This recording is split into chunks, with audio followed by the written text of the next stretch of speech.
تو یہاں پر میں بتا رہی تھی کہ کانگریس کی ہٹ دھرمی.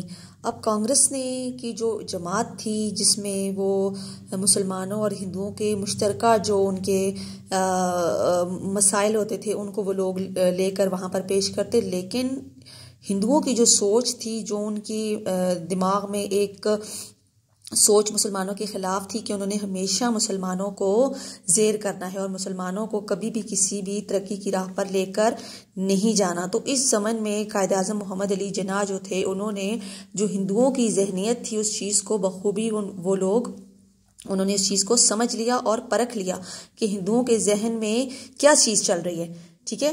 اور اگر قائد اعظم، یہاں میں قائد اعظم کا آپ کے ساتھ ذکر کرتی چلوں کہ قائد اعظم وہ ہستی ہیں جنہوں نے اپنی آخری سانس تک پاکستان کی بقا، سلامتی اور استحکام کے لیے انہوں نے کام کیا.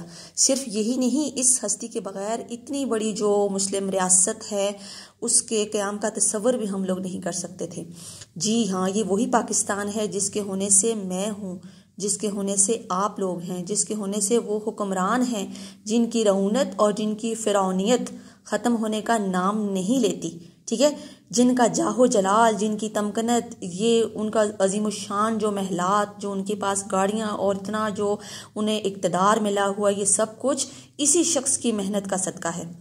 اگر یہ انسان نہ ہوتا تو اتنی بڑی یہ جو اچیومنٹس ہیں، یہ ہمارے حکمران، یہ اتنا بڑا ایک سسٹم یہ لوگ کبھی بھی ریسیو نہیں کر سکتے تھے، حاصل یہ لوگ نہیں کر سکتے تھے. وطن عزیز کی آزاد فضاؤں میں سانس لیتے ہوئے ہم سب پاکستانی بھی اسی انسان کے مقروض ہیں، کیونکہ آزادی کی جو قدر و منزلت ہے یا اس کی قدر و قیمت ہے ہم لوگ ان انسانوں سے پوچھیں جو کہ کسی کے محکوم ہیں. ٹھیک ہے. اس کا اندازہ وہ لوگ بخوبی لگا سکتے ہیں. ہمیں تو پاکستان پلیٹ میں رکھا ہوا ملا نا. ٹھیک ہے. ہم نے تو نہ کوشش کی، ہم نے تو آنکھ کھولی تو آزاد فضا میں آنکھ کھولی. ہمیں کیا پتا کیسے بنا، کون سی مشکلات پیش آئیں اس کو بنانے والے جو تھے انہیں. وطن عزیز کی آزاد فضاؤں میں سانس لیتے ہوئے ہم سب پاکستانی بھی اسی انسان کے مقروض ہیں جو زندہ رہا تو پاکستان کے لیے اور جس نے اپنی جان دی تو بھی پاکستان کے لیے. لیکن ہم لوگ بدلے میں انہیں کیا دے رہے ہیں؟ انہوں نے ہمیں مضبوط پاکستان جو تھا وہ بدلے میں دیا، لیکن ہم نے کیا کیا؟ اس مضبوط پاکستان کی بجائے انہیں 2 لخت پاکستان کا جو تحفہ تھا وہ ہم لوگوں نے دیا. ٹھیک ہے. انہوں نے ہمیں 3 جو رونما اصول تھے وہ ہمیں بتائے تھے: اتحاد، ایمان، تنظیم. اور ہم لوگوں نے ان کی جگہ کیا کیا؟ فرقہ واریت کو ہوا دی، تعصب کو اس کی منزل پر لے کے گئے، اور صوبائیت کا جو نذرانہ تھا ہم نے ان تینوں اصولوں کی جگہ یہ 3 جو بدترین کہہ سکتے ہم کہ یہ بدترین جو اصول تھے وہ آگے سے ہم لوگوں نے انہیں جواب میں دیے. اور اس انسان نے ہمیں عزت سے جینے کے لیے یہ ملک دیا، اور وہ سارے قواعد و ضوابط جو انہوں نے ہمیں بتائے تھے وہ ہم لوگ بھول گئے. کیوں ہم لوگ بھول گئے؟ کیونکہ ہمارے اندر جو ایک سوچ تھی، احساس تھا، کیونکہ ہم لوگوں نے اتنی سٹرگل نہیں کی تھی پاکستان بنانے میں. اس کی قدر و منزلت کا یا اس کی جو ایک قدر و قیمت تھی اس کا اندازہ وہی لوگ لگا سکتے تھے جو کہ اس تحریک میں تھے. ٹھیک ہے. تو ایک جگہ میں قائد اعظم کا ایک چھوٹا سا میں آپ کے ساتھ واقعہ شیئر کرتی چلوں کہ ایک یونیورسٹی میں وہاں پر وہ کنونشن سے خطاب کر رہے تھے، اسٹوڈنٹس کے ساتھ وہ تھے. تو وہاں پر جو تھا ایک ہندو لڑکا تھا، اسٹوڈنٹ تھا وہ. تو اس نے قائد اعظم سے ایک سوال کیا کہ میرا آپ سے یہ سوال ہے کہ آپ کیوں پاکستان بنانے کے در پہ ہیں؟ آپ کی یہاں بھی تو ہندوستان میں بھی تو اکٹھے رہ رہے ہیں نا مسلمان اور ہندو. اس سے کیا فرق پڑتا ہے کہ مسلمان اور ہندو اکٹھے رہ رہے ہیں؟ تو کیا اس سے کیا مسئلہ پیدا ہوتا ہے؟ میں تو مطلب اس چیز سے ایگری نہیں کرتا کہ دونوں کے لیے سیپریٹ جو ہے وہ ملک ہونا چاہیے. تو قائد اعظم محمد علی جناح نے کافی دیر کے بعد وہ 5-10 منٹ خاموش رہے. تو اس کے بعد وہ جو لڑکا تھا، وہ جو اسٹوڈنٹ تھا، وہ مطلب ان لوگوں نے ہوٹنگ سٹارٹ کر دی کہ آپ کو کیا پتا اس کوسچن کا آنسر نہیں آتا. تو آپ نے تھوڑی دیر بعد وہاں پہ ایک پین کھڑا تھا، اس بندے سے آپ نے کہا کہ مجھے ایک گلاس پانی کا لا دیں آپ.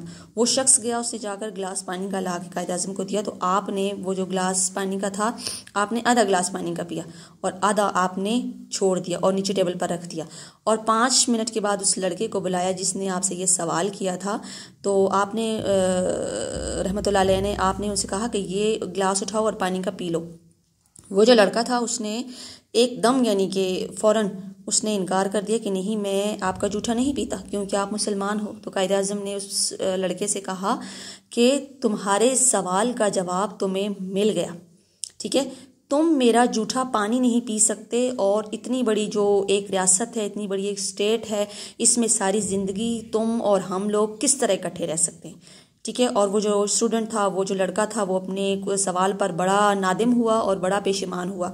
تو یہ جو ساری چیزیں تھیں، مسلمانوں کا ایک جگہ اکٹھا نہ رہ سکنا، یہ نظریہ پاکستان کا پیش خیمہ ثابت ہوئیں، اور اس میں جو بھی ہماری شخصیات تھیں جنہوں نے کارخانہ نمایاں سر انجام دیا، ہمارے علامہ اقبال، ہمارے قائد اعظم محمد علی جناح، سر سید احمد خان، یہ وہ لوگ تھے جن کے بغیر پاکستان بننے کا ہم لوگ تصور بھی نہیں کر سکتے تھے۔ ان کی محنتوں سے، ان کی کاوشوں سے، ان لوگوں نے اپنے جی جان لگا کے ان لوگوں نے پاکستان ان لوگوں نے حاصل کیا، اور آج ہم لوگ اتنی آزاد فضاؤں میں ہم لوگ سانس لے رہے ہیں، کسی کے محکوم نہیں، اپنی مرضی سے ہم لوگ اپنا سارا سسٹم جو ہے ہم وہ لوگ لے کے چل رہے ہیں۔ کن کی بدولت؟ یہ جو شخصیات تھیں، ان کی بدولت ہم لوگ چل رہے ہیں۔